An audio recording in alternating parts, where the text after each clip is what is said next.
MLA ke UDP na nongpo uba Mayralborn im ulaong ba ke Shong hakapati hai kaman man Khmihbniah halor ke Jingiateh Paralok bat ke BJP. Kene ke jingkren kelawan ha ke ba ke NPP bat kiwe kiseng riulum ki klem la ban le baha ha ke Lok Sabha election padang shudep bat la keno badai ke Jingiateh Paralok bat ke BJP kadai ke daw ke jinghier kiseng san perthei riulum. Hak juga por ubas im laong ba ke cingkam ke WPP ban mi bujli ya kiseng riulum ya kene insala ban yui ha ke MDC election ne ke general election ha kisnem ban wan.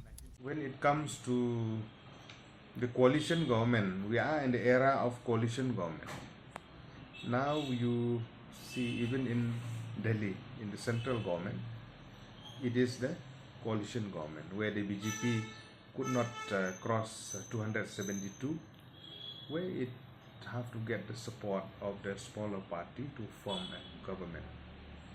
Even in our state also,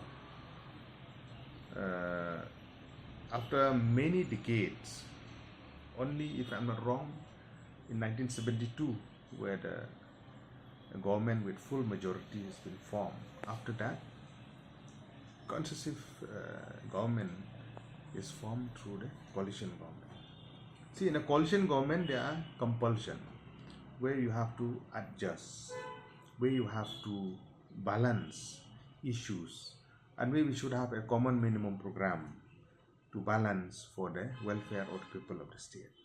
Now, when it comes to sever ties with political party and all, I'm not authorized to say on this. The call will take. This is the call that to be taken by the party high command, be it from the UDP, from the NPP, or the BJP, or HSPTP, any party who are there in the government. This is the call to be taken by the president of the party or by the party in general. So I'm not authorized to say anything on this.